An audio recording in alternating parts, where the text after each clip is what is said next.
Hello everyone, जय हिंद। त्रिकोणमिति के अध्याय 2 को खत्म करने के बाद अब हम त्रिकोणमिति के अगले अध्याय में प्रवेश करेंगे। इस वीडियो के जरिए हम त्रिकोणमिति के एक नए अध्याय के बारे में पढ़ेंगे जिसका नाम है कोटि पूरक कोणों के त्रिकोणमितीय अनुपात।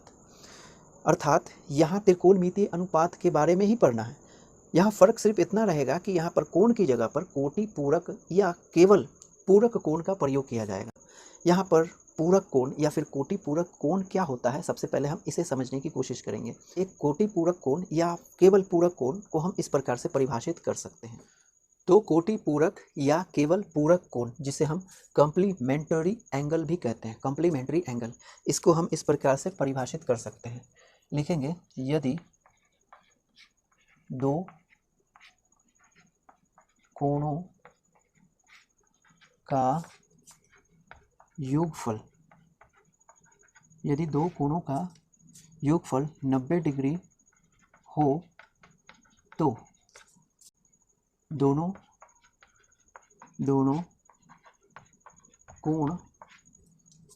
कोण को एक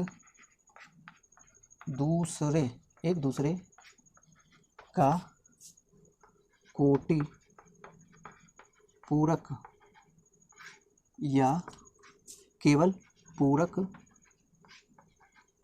कोण कहते हैं। यदि दो कोणों का योगफल 90 डिग्री हो, यानी कोई भी दो कोण जिनका योगफल 90 डिग्री हो, तो दोनों कोण को एक दूसरे का पूरक कोण या कोटि पूरक कोण कहते हैं। जैसे कि माना एंगल ए और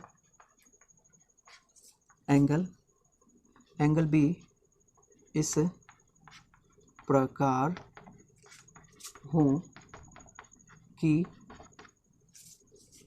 angle a plus angle b बराबर कितना, 90 डिग्री। तो इस प्रकार से कोई एंगल ए और दूसरा एंगल बी इस प्रकार से हो कि angle a plus angle b बराबर 90 डिग्री हो, तो एंगल ए और एंगल बी एक दूसरे के पूरक कोण होते हैं, एक दूसरे के पूरक कोण होते हैं। कोई भी दो कोणों का योग 90 डिग्री के बराबर हो तो उन दोनों कोणों को क्या कहेंगे, हम एक दूसरे का पूरक कोण या कोटि पूरक कोण कहते हैं, ठीक ना। कोटि पूरक कोण या फिर पूरक कोण कहते हैं। जैसे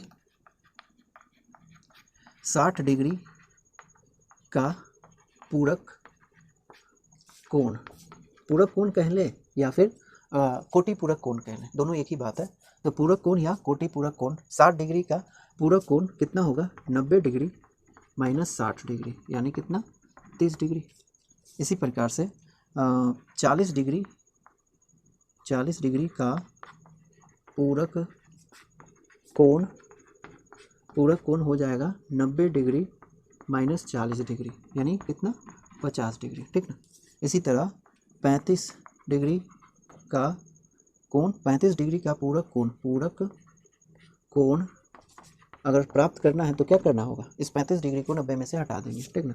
तो 90 डिग्री माइनस 35 डिग्री घटाया जाए तो कितना होना है, 55 डिग्री ना, तो हो जाएगा 55 डिग्री, ठीक।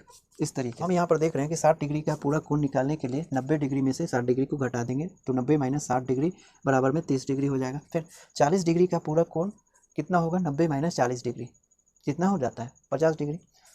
फिर 35 डिग्री का पूरक कोण हो गया 90 डिग्री माइनस 35 डिग्री, जो कि 55 डिग्री हो गया, ठीक। इसी प्रकार से कोई एंगल है थीटा, उसका पूरक कोण है ना, थीटा का पूरक कोण अगर चाहिए तो क्या करना पड़ेगा, 90 डिग्री माइनस थीटा, है ना। थीटा का पूरक कोण 90 डिग्री माइनस थीटा, ठीक। इसी प्रकार से एक्स का पूरक कोण हो जाएगा 90 डिग्री माइनस एक्स। इसी प्रकार से y का पूरक कोण 90 माइनस वाई, z का पूरक कोण 90 डिग्री माइनस z, a का पूरक कोण 90 डिग्री माइनस a, फिर b का पूरक कोण 90 डिग्री माइनस b, ठीक। तो इस प्रकार से कोटि पूरक कोण क्या होता है, यदि दो कोणों का योग यानी योगफल यदि दो कोणों का योगफल 90 डिग्री के बराबर हो तो उन दोनों को एक दूसरे का पूरक कोण कहते हैं, ठीक ना। जैसे 60 डिग्री का पूरक कोण कितना हो गया, 30 डिग्री। 40 डिग्री का पूरक कोण 50 डिग्री। 35 डिग्री का पूरक कोण 55 डिग्री। 70 डिग्री का पूरक कोण 20 डिग्री। इसी प्रकार से 80 डिग्री का पूरक कोण कितना हो जाएगा, 10 डिग्री, ठीक। तो पूरक कोण, किसी भी कोण का पूरक कोण निकालने के लिए हमें क्या करना होगा कि उस कोण को 90 में से घटा देना होगा, ठीक। जैसे 60 का पूरक कोण हो गया 90 माइनस 60, तब जाकर के 30 होता है।